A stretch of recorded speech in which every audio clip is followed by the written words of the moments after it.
Therese. I am one of the dietetic interns with VeggieRx, and today I'm here to talk to you about how to read a food label. So through this presentation, the main things we're going to be reviewing is what is a nutrition facts label, and then what are some of the key nutrients you should be looking at and focusing on in the grocery store, and then in addition, how to compare different foods while shopping. So what is a nutrition facts label? So it is pictured here on your right. Some of you may be already familiar with it, but this is regulated by the government to ensure that it's all on all packaged food products. It is regulated by the Food Department of Agriculture. And as you can see, there is a varieties of numbers and letters pictured here that represents various nutrients that makes up this food. And it can seem overwhelming at first, and you may feel like you need to have a calculator with you, but I'm going to show you how to break it down in the next few slides. So it is based on the average American diet, supposedly of 2,000 calories. So that is going to be the percentage of the 2,000 calories. So again, you don't need a calculator every time you eat. So I'm going to break this down then for you more thoroughly here. So we're going to start with serving size, which is pictured in the top right circle. So as you can see in this container specifically, there is 2/3 a cup per serving. It is important to note this is what a person typically eats of this food, and it's not necessarily the recommendation of what you should be eating. You can discuss with your dietitian or doctor if you do have any other questions about what you shouldn't specifically be eating. So with that said, there is 8 servings per container here listed. So there's 8 2/3 cups. So the whole container is 5 1/3 cup. You could think of it more simply terms. If this was 1 cup per serving and there was 8 servings per container, there would be 8 1 cups if you just 8 cups total if you decided to eat the whole food product. So then how is calories and serving size correlated? So calories is the energy our body needs to perform its regular daily processes. So as I said previously, it is recommended that the average American gets 2,000 calories. So this product is 230 calories. But what does it mean if they eat the entire container? So if you eat the entire serving sizes, if you eat 8 servings, you will be consuming roughly 1840 kcals. So that is basically equivalent to the 2,000 calorie diet, which is not recommended because it's not then necessarily nutrient dense and you're not eating a variety. So then broken down further into nutrients is the bottom section. So it's broken down into macronutrients and then micronutrients as well. So the key nutrients that the FDA and the government recommends that we focus on is dietary fiber, vitamin D, calcium, iron, and potassium. This is because this is usually the area that Americans are lacking in. A good rule of thumb is 20% of the recommendation is high. So if you were looking at calcium or iron, you could see that it's at or above 20%. So it's a good intake of your calories. Okay, then again, there's also the nutrients you should be limiting.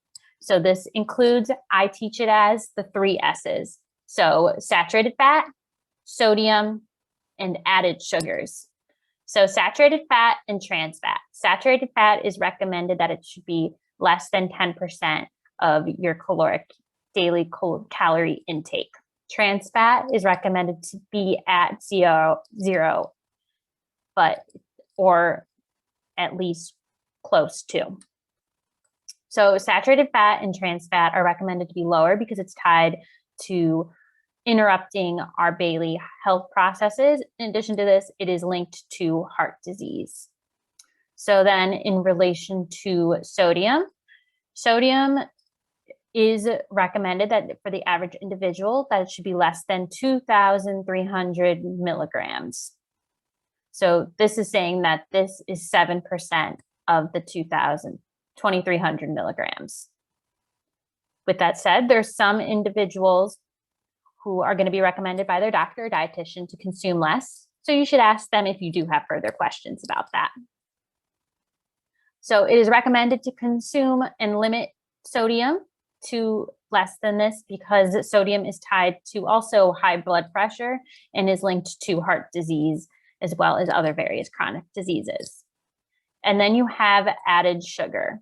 So as you can see, there is total sugar and added sugar. Total sugar includes the naturally occurring and added sugar. So because there's 10 grams of added sugar here and 12 grams of total sugar, it can be assumed that there's only 2 grams of naturally occurring sugar. It's important to limit added sugar because it's excess calories and it adds excess calories that makes it more difficult to eat the other necessary nutrients that we should be consuming daily, or it could cause excess weight gain in the long run as well. So main takeaways, you should limit the 3 S's, as I said. So that includes saturated fat, salt, and added sugar. 2, you should choose foods high in fiber, calcium, potassium, iron, and vitamin D. And then when in doubt, when you're comparing food labels, look at food labels that are lower in calories if you are unsure. This may be the better option in the long run for getting a larger quantity of and variety of fruits and vegetables and other nutrients. So now we are going to play a game and we're going to help me pick out my breakfast and go grocery shopping. So here we go. So I'm going to review the food labels with you guys. How you can do this is you can pause the video and I'm going to review what we're going to look at specifically following the steps I just suggested. So 1, we're going to look at the 3 S's. So that is saturated fat, sodium, and added sugar. So as you can see in this, saturated fat is about equivalent. So there's nothing really to note here. Then I'm going to go to sodium. So sodium here is 10% and then 17% over here.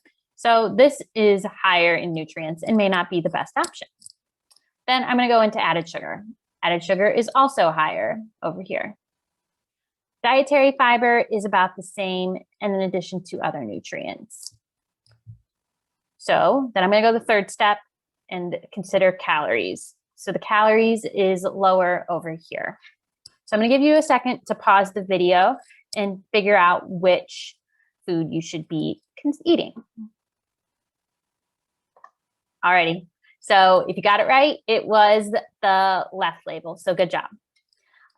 What was pictured was the right food label was a cinnamon raisin bagel, and the other option was 2 whole grain pieces of bread. So the whole grain bread is going to have more fiber in it, or not necessarily fiber, but it's going to be more nutrient dense in the long run. It's going to keep you fuller.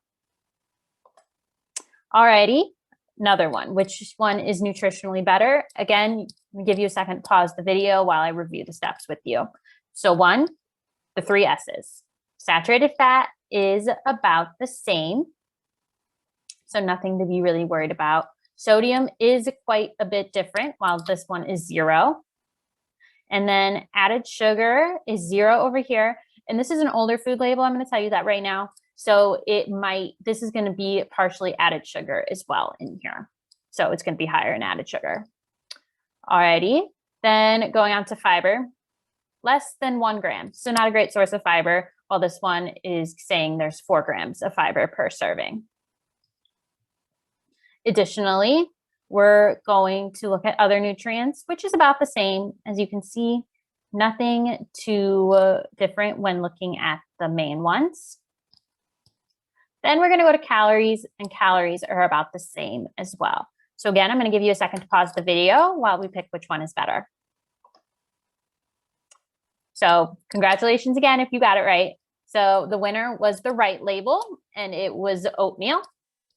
This one was a little bit more challenging, so good job if you got it right.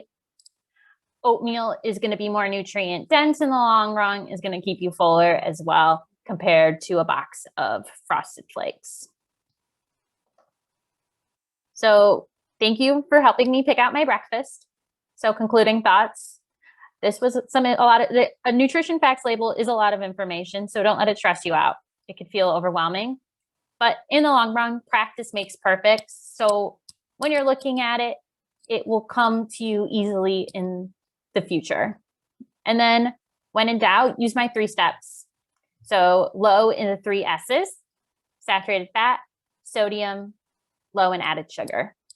High in fiber and other vitamins is number 2. These are going to keep you fuller and help you do your body do its regular body processes, is going to keep you healthier in the long run. And then when in doubt, pick something that is lower in calories by about 100, 150. That's when you're going to start seeing a strong difference. So thank you for listening to my video. This is, again, a VeggieRx video. And if you do have any other questions, go ahead and post them in the comments box, and feel free to check out our other videos here on YouTube and on Facebook. So thank you for listening. Bye.